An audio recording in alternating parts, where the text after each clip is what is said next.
नमो वज्रायाणं नमो लोये सवसाहुणं वन्दितु सवसिद्धे ध्रुवमचलमणोभवं गतिं पत्ते वोच्छामि समयपाहुड मेडमो सुध केवली भणिदम्।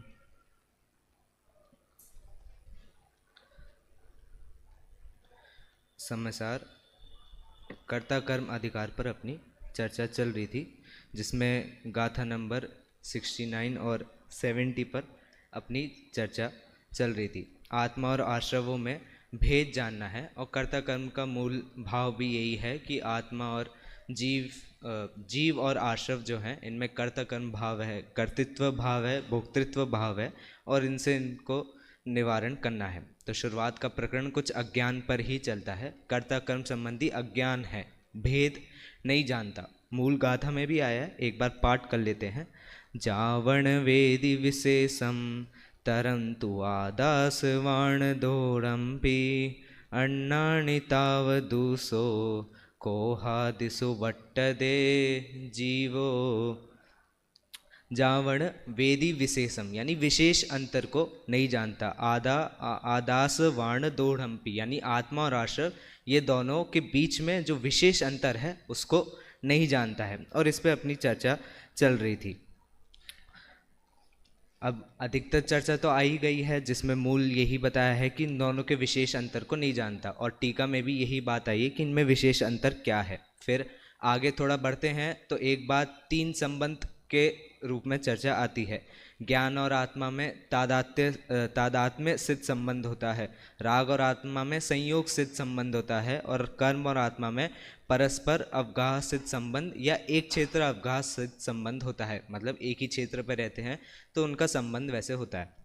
इस पर अपनी चर्चा थी और इतनी चर्चा हो चुकी है।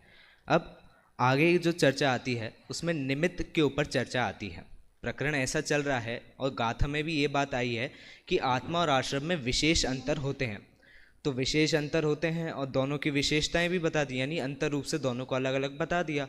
लेकिन फिर भी कह रहे हैं कि कर्म बंध होता है, अज्ञानी को कर्म बंध होता है। तो जब विशेष अंतर बता रहे हैं और कर्म बंध भी हो रहा है तो फिर प्रश्न अपने आप ही आता है कि इसको कर्म बंध हो कैसे रहा है। दोनों चीज़ें अलग अलग हैं तो कर्म बंध आ कहाँ से रहा है इसको, मतलब कुछ तो बीच में होगा, दोनों के बीच में कोई ना कोई रिलेशन तो होगा, तभी तो कर्म बंध हो रहा है, नहीं तो कैसे हो सकता है। उसी के लिए बात आई है कि इन दोनों में निमित्त नैमित्तिक संबंध होता है, मतलब निमित्त से दोनों का परिणमन होता है।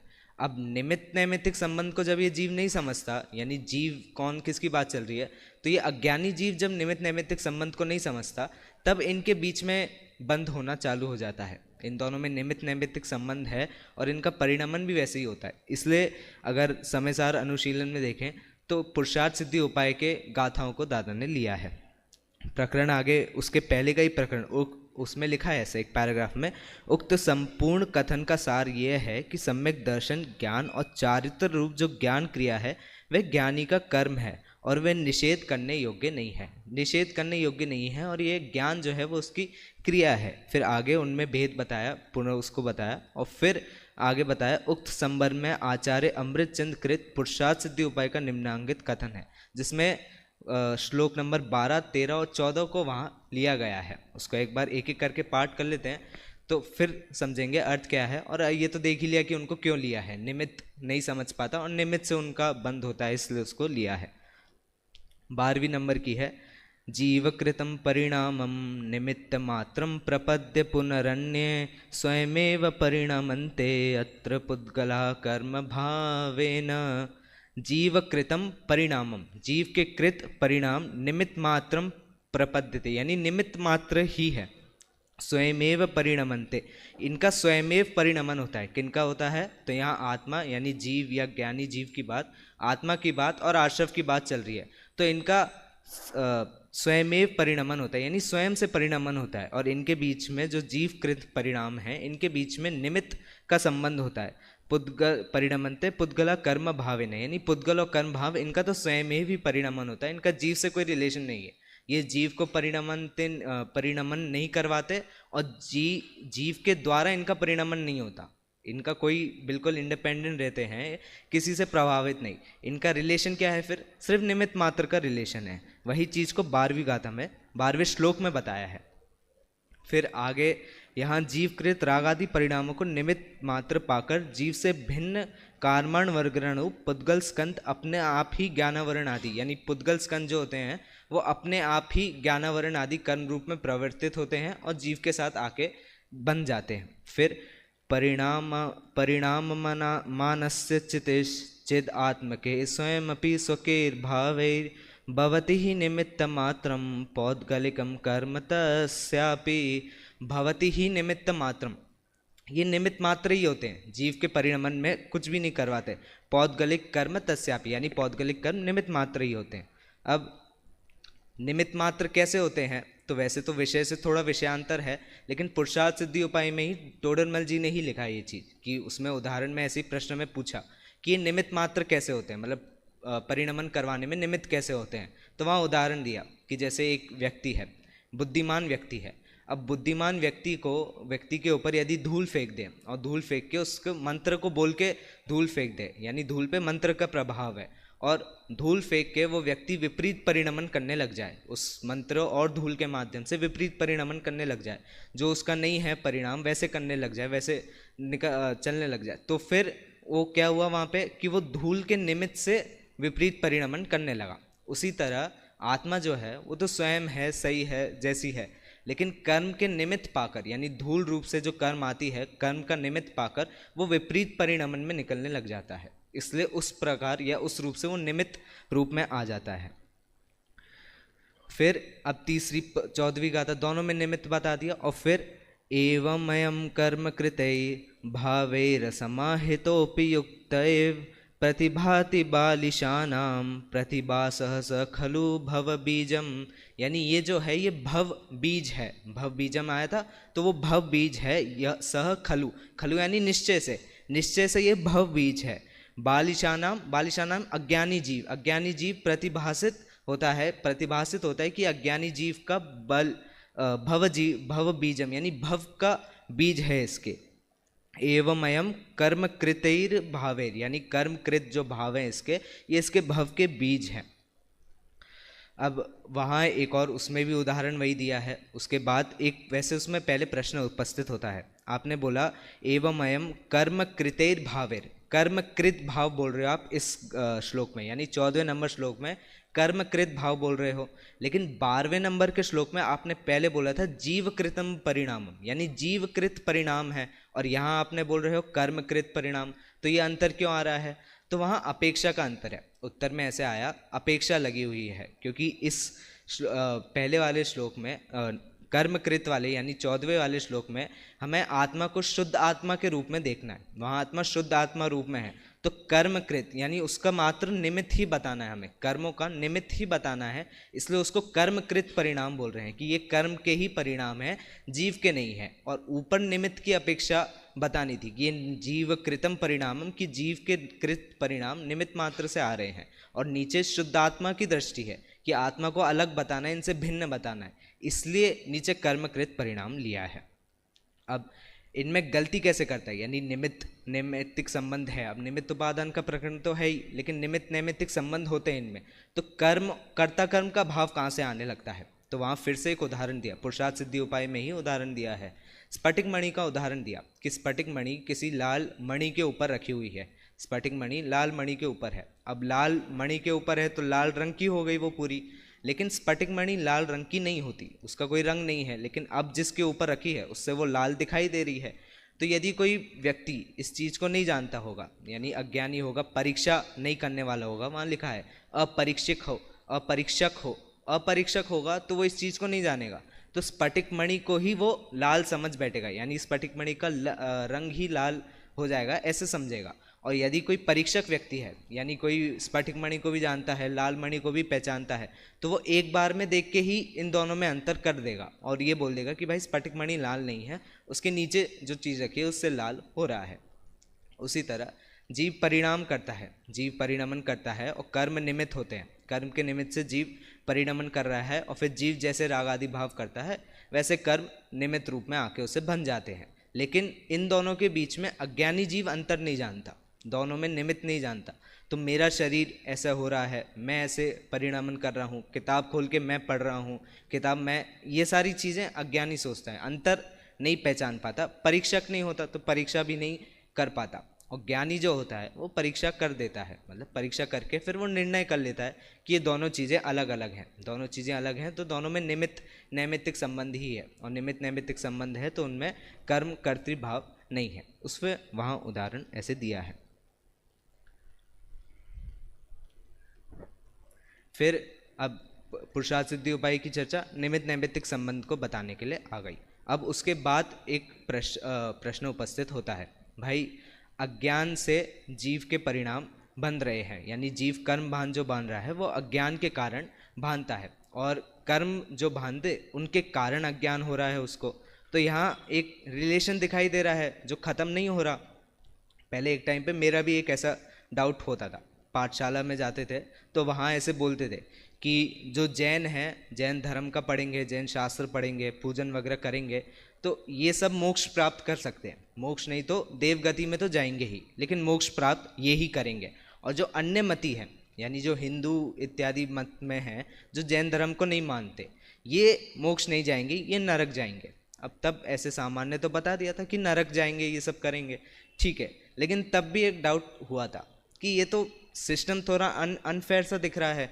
भाई हम जैन में पैदा हो गए, हमने जो करा सो करा और उसके बाद हमें मोक्ष हो रहा है, लेकिन वो हिंदू में हुए या वो कहीं और अन्य मत में हुए तो ये तो कोई गलती नहीं है, मतलब वो तो फिर वो जैसे परिणामन कर रहे हैं सो कर रहे हैं, उनकी क्या गलती। अब वो हिंदू में हुए, अब हिंदू में हुए फिर नरक में जाएंगे, फिर उनके भाव खराब होंगे, फिर जन्म लेंगे, फिर वो अन्य मत में जाएंगे। तो ऐसे ऐसे लंबे लंबे परिणमन करके जब तक वो जैन में ही ना पैदा हो तब तक तो फिर उनका कोई उपाय नहीं है, वो तो घूमते ही रह रहे हैं, उसमें लॉजिक कहाँ बैठ रहा है, सिस्टम फेयर कहाँ लग रहा है, ऐसे उस टाइम पे ध्यान था। और अब भी ऐसे ही एक परिस्थिति उपस्थित हुई है। भाई कर्म बंध से राग हो रहा है, कर्म बंध से अज्ञानी को कर्म बंधन हो, राग से कर्म बंधन हो रहा है, और फिर उसी कर्म बंध से फिर से उसको अज्ञानवश राग हो रहा है। तो ये तो बार बार इतरेतर आशय इतरेतर आशय दोष आ रहा है। वहाँ दिया भी है प्रश्न कि कर्म से राग कर्म से अज्ञान और अज्ञान से कर्म बंध, ऐसे इसको बार बार हो रहा है। तो ये जीव अज्ञान अवस्था को तो कभी नहीं छोड़ पाएगा, अज्ञान अवस्था को नहीं छोड़ पाएगा, कर्म बंध होता रहेगा तो फिर मोक्ष भी नहीं जा पाएगा। तो फिर इसका ये दोष आ रहा है, तो इसका क्या उपाय है। तो वहाँ ऐसे एक उदाहरण भी दिया और फिर बताया इतरेतरा आशय दोष बिल्कुल नहीं है इसमें। इसमें उदाहरण दिया वृक्ष और बीज का, बीज से वृक्ष हो रहा है और वृक्ष से फिर से बीज आ रहा है, तो इसमें कोई दोष आ रहा है क्या कि एक वृक्ष से बीज, फिर बीज से वही वृक्ष, चाहे वो एक ही फल का वृक्ष हो, यानी आम का जैसे पेड़ हो तो आम का बीज उसी पेड़ से आएगा, लेकिन वो बीज से वही पेड़ नहीं आएगा जिससे वो बीज आया है, मतलब कोई दूसरा पेड़ होगा, चाहे आम का ही क्यों ना हो लेकिन दूसरा पेड़ होगा। तो इससे वो दोष नहीं बैठता। कर्म से अज्ञान हो रहा है और उसी अज्ञान से कर्म बंद हो रहा है, लेकिन जरूरी नहीं है कि उसी कर्म से वही अज्ञान फिर से हो, दूसरा अज्ञान होता है, फिर उसी अज्ञान से फिर कर्म बंद, फिर उसी कर्म बंद से कोई और अज्ञान। तो ये दोष नहीं बैठता उसमें, क्योंकि वो उसी सेम चीज़ नहीं हो रही, अलग कर्म बंद हो रहा है, अलग अज्ञान हो रहा है, इसलिए वहाँ इतना से दोष नहीं आता है। फिर दूसरे एक दोष की परिस्थिति आती है कि भाई चलो ये वाला दोष तो नहीं है, लेकिन आप कह रहे हो अनादि से जीव कर्म बंद कर रहा है, कर्म बंद से अज्ञान, अज्ञान से कर्म बंद, यानी अगर अपन रिवर्स में जाए तो पहले अज्ञान में है, अभी अज्ञान से फिर पहले उसने कभी कर्म बंद किया होगा, फिर उसी कर्म बंद का निमित्त अज्ञान होगा, फिर अज्ञान से ऐसे पीछे पीछे जाएंगे, तो कब तक जाएंगे, यानी अनावस्था दोष इसमें आ जाएगा। और अगर अनावस्था दोष आ रहा है तो भी बात नहीं सही बैठ पा रही है। तो फिर उसका उत्तर क्या दिया है कि उसमें भी वो दोष बैठता नहीं है। फिर से वही उदाहरण वृक्ष का और बीज का उदाहरण दिया है कि इनमें भी अनावस्था दोष नहीं बैठता, इनकी भी, क्योंकि परंपरा अनादि की ही है। वृक्ष से बीज कौन सा पहले आया नहीं निर्णय कर सकते, क्योंकि अनादि की इनकी भी परंपरा है, वृक्ष से बीज आ रहा है, बीज से वृक्ष आ रहा है, बात वही है। फिर कर्मबंध पे भी लगाए कि अनादि की ही परंपरा है, अनादि से ही कर्मबंध से अज्ञान हो रहा है और फिर अज्ञान से कर्मबंध हो रहा है, इसलिए इसमें अनावस्था दोष नहीं आता है। और अंत में फिर अगर पेज नंबर 12 पे देखेंगे आप अनुशीलन के, तो अंतिम में लिखा, इस प्रकार यह सिद्ध हुआ कि कर्म बंध का मूल कारण कर्ता कर्म संबंधी अज्ञान है, कर्ता कर्म प्रवृत्ति रूप अज्ञान है, आत्मा और आश्रवों में अभेद ज्ञान है, आत्मा और आश्रव के बीच होने वाली भेद ज्ञान का अभाव है। यानी यहाँ पर आते दो दोष का खंडन भी कर दिया, और वहाँ जो उनको वो 3 संबंध वगैरह की चर्चा करनी थी वो सब भी हो गई। अब एक अंतिम इसमें एक बात आती है, प्रश्न उपस्थित होता है, फिर प्रकरण खत्म हो जाता है। जैसे अगर मैं उदाहरण दूं पहले इसके लिए, तो एक घर है, एक घर में 4 लोग रहते हैं। अब चारों लोग में से किसी को भी खाना बनाना नहीं आता, तो फिर कोई एक व्यक्ति को अपन ले और उसको सिखा दे खाना बनाना, उसको मतलब ज्ञान करा दे, बता दे, भाई नाश्ता इस टाइम पे होता है, नाश्ते के लिए हमें पोहा अच्छा लगता है तो आप पोहा बना दो, फिर खाने के लिए हमें ये अच्छा लगता है, खाने के लिए ये बनाना है और इसको ऐसे बनाना है। उसको पूरी प्रक्रिया वगैरह सब समझा दी, सब बता दी, अच्छे से सिखा दी, तब भी खाना बन जाएगा क्या? तब भी खाना नहीं बनेगा। उसको खाना बनाने के लिए खुद जाके उसका प्रैक्टिकल पहले करना पड़ेगा। किताब से सीख ली, यूट्यूब वीडियो देख ली, सारी चीज़ें कर सकते हैं, लेकिन खाना कब बनेगा? जब वो खुद जाके खाना बनाएगा। तो वहीं प्रश्न भी एक उपस्थित हुआ, भाई आप कह रहे हो ज्ञान से कर्ता कर्म संबंधी बंध हट जाता है, यानी ये दोष हट जाए, तो अगर ज्ञान से ही हट रहा है तो अभी ज्ञान हो गया, आपने बताया और हमने जान लिया, तो हम इस बंध से निवृत्त हो गए क्या? तो वहाँ भी फिर आंसर में आया है कि इस ज्ञान से ऐसे नहीं होगा, आत्मानुभूति पूर्वक आप इस ज्ञान को करोगे तो आपका आपकी बंध से निवृत्ति, कर्ता कर्म की प्रवृत्ति हटेगी। प्रश्न ऐसे ही है, यदि आत्मा और आश्रवों को भिन्न भिन्न जान लेने मात्र से बंध का निरोध हो जाता है, तो फिर आपने बताए और हमने जान लिया, तो क्या हमारे बंध का निरोध हो गया? उत्तर, अरे भाई ऐसे जानने से काम होने वाला नहीं है, आत्मानुभव पूर्वक जानने से बंध का निरोध होता है। यानी आत्मानुभव पहले करना है और फिर बंध का निरोध होगा। और इस तरह इस प्रकरण का, इन 2 गाथाओं का अपना पूरा प्रकरण खत्म हो जाता है। अब अगले गाथा की हल्की सी अपन भूमिका देख लेते हैं कि अगली आने वाली गाथा जो है उसका विषय क्या रहेगा, किस प्रकार रहेगा। पहले अब एक सिद्धांत वाक्य, यानी सिद्धांत एक वाक्य अगर आप सार रूप में ले, तो बंध का मूल कारण अज्ञान जन्य कर्ता कर्म की प्रवृत्ति है। मतलब एक प्रॉब्लम आपको बता दी कि इसका मूल कारण कर्ता कर्म की प्रवृत्ति है। तो फिर अब सहज है कि अगर एक गलती आपको बताई है तो उसके संबंध में गलती से निवारण के संबंध में भी प्रश्न उपस्थित होता है। तो सबसे पहला प्रश्न क्या होगा, कब इससे नहीं, कैसे इससे अपन निवारण कर सकते हैं, कब होता है और किस रूप से अपन इससे, यदि कोई कहे कि कर्ता कर्म की प्रवृत्ति की निवृत्ति कब होती है, यानी अगले ही उत्थानिका में लिखा है इनसे कर्ता कर्म की प्रवृत्ति कब होती है, पहले ही प्रश्न आ गया कब। फिर आगे 2 गाथाएं आएंगी जिनमें वो बताएंगे कैसे होती है। तो आपको एक गलती बताई और गलती के बाद आपने पूछा कि कब इससे निवृत्ति होती है, तो उसी के रूप में अपनी अगली 71 नंबर की गाथा आती है जिसमें कब का उत्तर दिया गया है। पाठ करते हैं एक बार। जय्या इमेण जीवेण अपणो आसवाणयतहेव णादम होदि विशेषम तरम तु तय्याण बंधो से।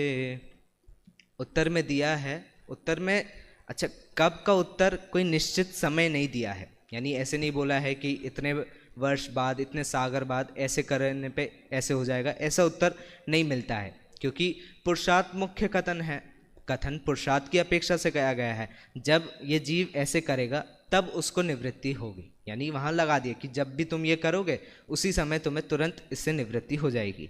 जय्या इमेण, कि जब इस जीव को, जीवेण अपणो आत्मा और आश्रम में, या तहेवणादम यानी ज्ञान होगा, आत्मा और आश्रम में ज्ञान होगा। किस चीज़ का ज्ञान होगा?